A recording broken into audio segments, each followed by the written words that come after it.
Assalamu alaikum দেবঘাটবাসী, it's me Sami Photo Gift. Welcome to my blog.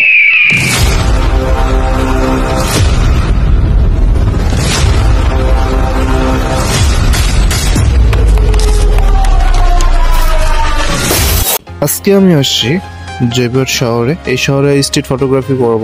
Street ফটোগ্রাফির পাশাপাশি আপনারা যে সমস্ত কমেন্ট করছিলেন যে আমি কিভাবে স্ট্রিট ফটোগ্রাফি করি, আমি কিভাবে প্রিন্ট করি, আমার প্রিন্টারের প্রাইস কত, আমার প্রিন্টারের নাম কি, আমি কি ক্যামেরা ইউজ করি, কি লেন্স ইউজ করি, আমি কি মোবাইল ইউজ করি, কেমনে ভিডিও বানাই, এইসব মিলিয়ে থাকছে আজকের ভিডিও। স্কিপ না করে ভিডিওটা দেখতে থাকি। যারা স্ট্রিট ফটোগ্রাফি করতে চাইতেছেন বাংলাদেশে, আমার মতন কন্টেন্ট ক্রিয়েটর হইতে চাইতেছেন, তাদের জন্য এই ভিডিওটা।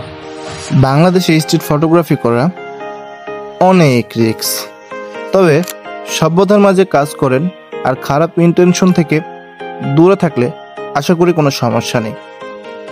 আমাদের দেশে স্ট্রিট ফটোগ্রাফি প্রচলিত নেই, তবে আমি কাজ করে যাব ইনশাআল্লাহ। মানুষের মুখে হাসি ফুটানো, মানুষকে হেল্প করার সর্বাধিক পাশে থাকার চেষ্টা করব। যে দেশে কিছু হলে কালচার নিয়ে কথা বলা, আইন নিয়ে কথা বলা, সে দেশে তারা নিজেরাই কিছু মেনে চলে না। এই সেই অনেক কিছু। বাই দ্য ওয়ে, আমি যে ক্যামেরা ইউজ করি তার নাম ক্যানন 250D। তার সাথে লেন্স ইউজ করি 55-250। এটার মার্কেট প্রাইস 64,000 টাকা। আমি যে লেন্সটা ইউজ করি সেটার মার্কেট প্রাইস 20,000 টাকা। আমি চলে আসছি জয়পুরহাট বাস স্ট্যান্ড। এখানে আশেপাশে অনেক ধরনের মানুষজন, অনেক ধরনের কিছু মোমেন্ট ক্যাপচার করা যেতে পারে, সেই জন্য আমি জয়পুরহাট বাস স্ট্যান্ড আসছি। এসে এখানে কিছু ফটোশ্যুট করলাম, সেগুলো তো আপনারা অবশ্যই দেখতে পাচ্ছেন স্ক্রিনের উপরে আমি যখন ফটোশ্যুট করছি। আমরা যে স্ট্রিট ফটোগ্রাফি করে, এটা শুধু স্ট্রিট ফটোগ্রাফি যেখানে সেখানে ফটো ওঠানোকে বলে না। স্ট্রিট ফটোগ্রাফির মাঝে ইমোশন থাকে, তার মধ্যে একটা আর্ট থাকে।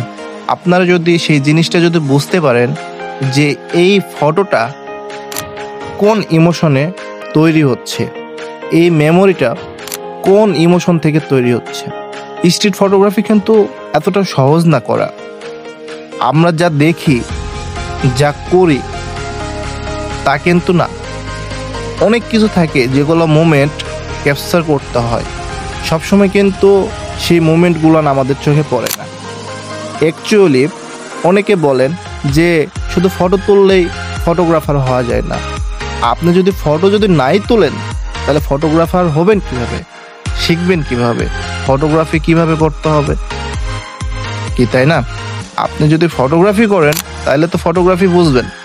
যেখানে সেখানে ফটো তোলেন, ফটোগুলো অ্যানালাইসিস করেন, ফটোটা উঠালেন, ফটোটার মধ্যে কি আছে, কেন উঠাইলেন, এখানে ফটোর মধ্যে কি দেখতে পাচ্ছেন, তাই না?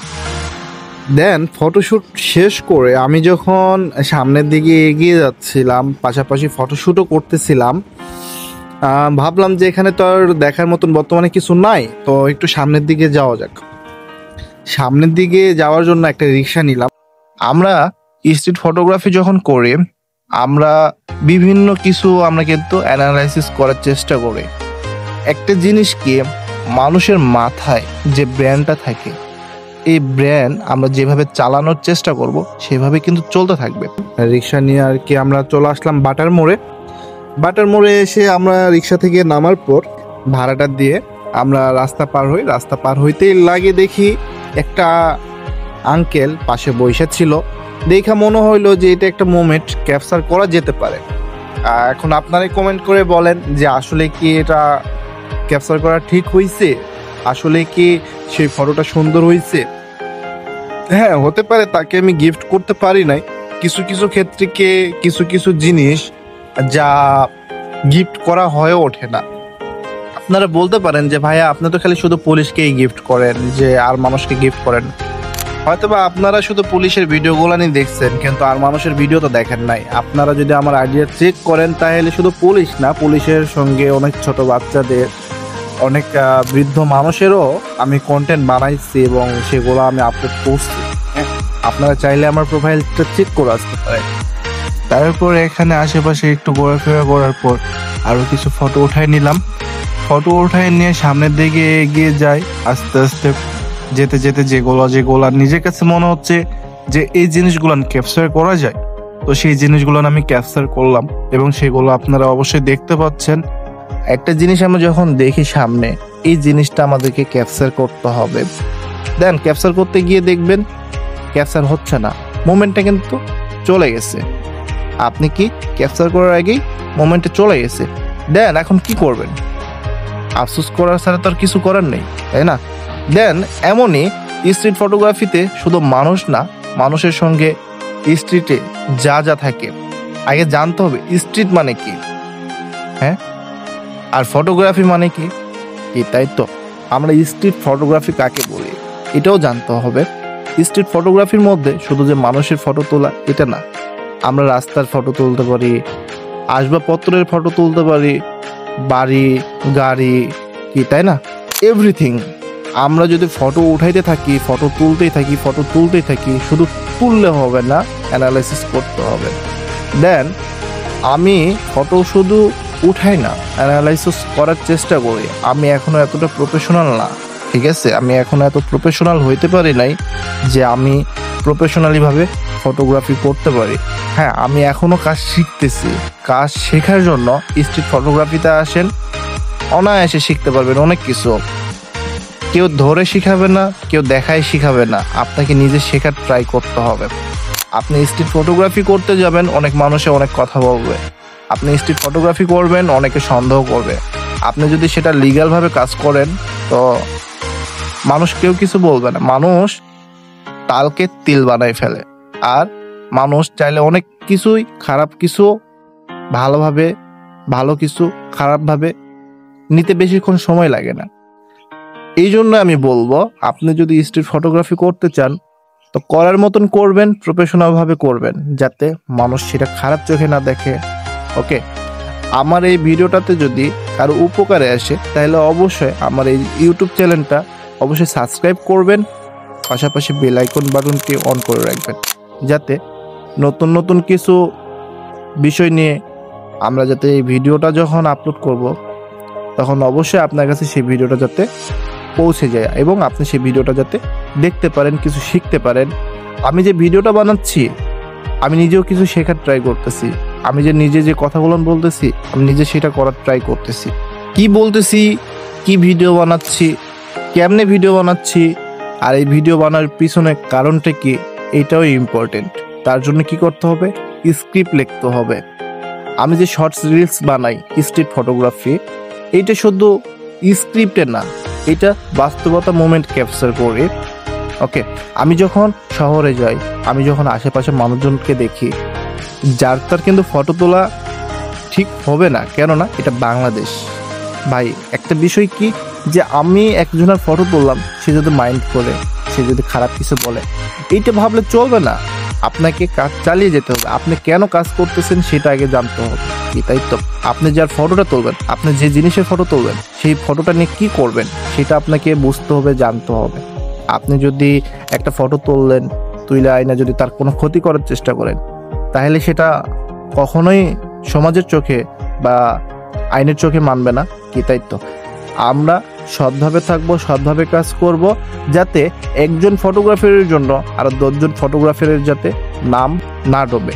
ওকে, ক্যাপচার করার পর আমি যখন আরেকটু সামনের দিকে যাই, যেতেই আমার কিছুদিন আগের একটা কন্টেন্ট তৈরি করছিলাম, একটা ছোট্ট একটা বেবিরে নিয়ে, হামকুড়ো দিয়ে আর কি খেলতেছিল বালুতে, হয়তোবা সেই ভিডিওটা দেখছেন।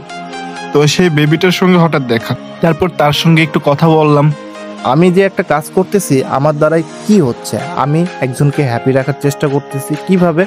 আমি একটা মানুষের পারমিশন ছাড়া তার ফটো তুললাম, তো তোলার পর কি করতেছি, সেই ফটোটা সুন্দর করে এডিট করার চেষ্টা করি। সেখানে ইনস্ট্যান্ট আমি যে ফটোটা এডিট করলাম, সেই ফটোটা কি করি, আমি একটা প্রিন্ট করার চেষ্টা করি, যাতে সেই মোমেন্টটা ক্যাপচার করে তাকে যাতে উপহারের মাধ্যমে সেই জিনিসটা তাকে দিতে পারি, যাতে তার মন খারাপ থাকলে মন ভালো হবে। এই যে মোমেন্টটা, এই মোমেন্টটা তার কাছে যতদিন থাকবে, সে ততদিন কিন্তু ফিল করতে পারবে আপনি কি এই ভাইয়াটাকে চিনতে পারতেছেন, এই ট্রাফিক ভাইয়াকে? আসসালামু আলাইকুম। ভাইরালটা করছো জি সর্বোচ্চ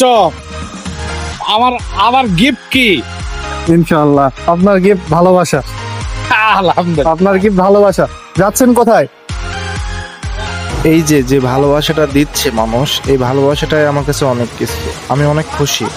আপনারা কি এই ট্রাফিক ভাইয়াকে চিনতে পারতেছেন, যার কিছুদিন আগে একটা ভিডিও বানাইছিলাম? দেখেন, যার সঙ্গে কোনো সম্পর্ক নেই, যার সঙ্গে কোনো পরিচয় নেই, আমি কিন্তু তাকে খেয়াল করি নাই।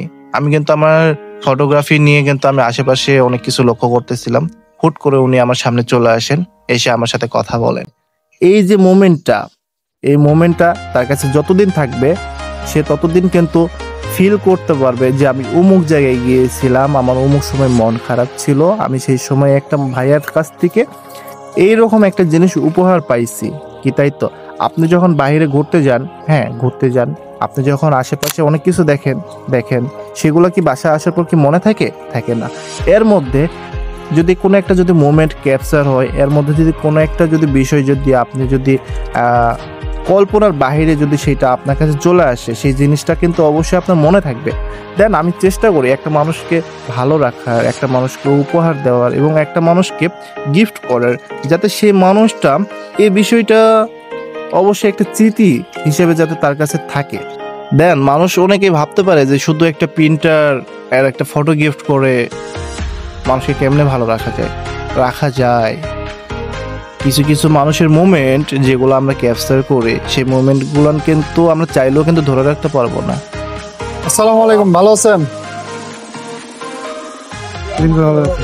ভালো আছেন ভাইয়া? যদি কিছু মনে না করেন, আপনার একটা কি ফটো তুলতে পারি?